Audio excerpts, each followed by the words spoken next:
deploy fifth-generation aircraft from sea. Right? We have a nuclear deterrent. We have an offensive cyber capability. I could go on. Do you have a fear on the army, which has shrunk a lot and may shrink again?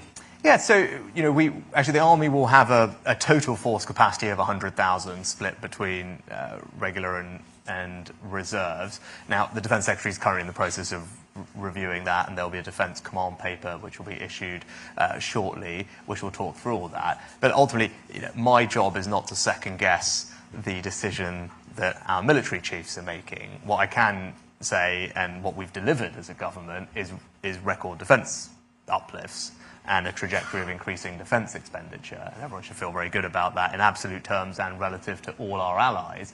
How that is best spent to deal with the threats that we face ultimately is a question that our military chiefs will make. And as I said, I've ran through a bunch of capabilities that we need to have. And you can put AUKUS in that mix as well, with offensive submarines, aircraft carriers and a carrier strike group, et cetera, that's a decision that they will make and optimise our forces appropriately for that. Do you think it might eventually have to go quite a bit higher, actually? If 2% was deemed okay when history was presumed to have ended, after the end of history, I mean, 2.5, 3, or 4% in Poland's case, actually, this year.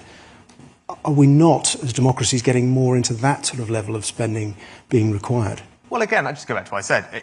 We're one of the minuscule number of people that actually spent 2% over the last decade. Right? Virtually nobody else did. We have.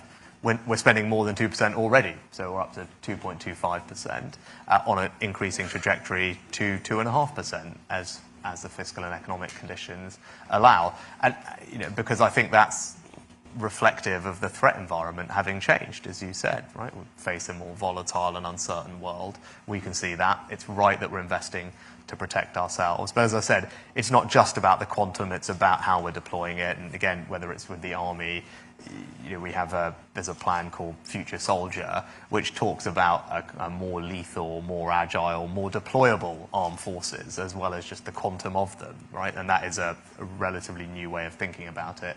Which is important. But I'm just going to, because I know we're on time, but you talked about the balance between that and the diplomacy side, which I think is an important and interesting question. And I think in the environment we're facing, it actually is incumbent on us to, what we described in the integrated review, is to out-cooperate and out-compete our adversaries. And actually what we want to be able to do is shape the international environment that we're operating in, and relationships matter. And that's why I think we have invested very heavily in building diplomatic relationships in all three theatres, in the Atlantic, in Europe, in the Indo-Pacific. And you can see that just this week, the partnership that we've signed with Japan means that the UK-Japanese relationship is as strong as it's ever been, particularly on defence and security, where the arrangements we've got with them now, we are the only European country that they've ever done that with, and only the third country ever beyond the US and Australia. We're starting to have those conversations with South Korea. We joined CPTPP. We've got AUKUS. We've got the GCAP program for our next generation of fighter aircraft with Japan and Italy. And as you can see, whether it's the Windsor framework and other things, or deals with the French and the Albanians on illegal migration, we're diplomatically operating in all theatres, delivering benefits for people at home. A very quick final question. About Britain's place in the world. British economic performance in the last decade has been, I think it's fair to say, suboptimal. Now that has consequences. We've talked about defence spending. But given that backdrop, how do you respond to those saying, naming no names, Simon MacDonald, that Britain has a declining role in the world? So look, I'm going to gently push back on the economic one first, in the sense that, well, if you look, what's happened since 2010, and actually new IMF forecasts out today, which are a big upgrade in UK growth, which has been systematically underestimated for many years. What is the record since 2010? Right. Well, the record is we've grown just the same as Germany, faster than France, Italy, and Japan, and only behind the US and Canada. Right. That's the record.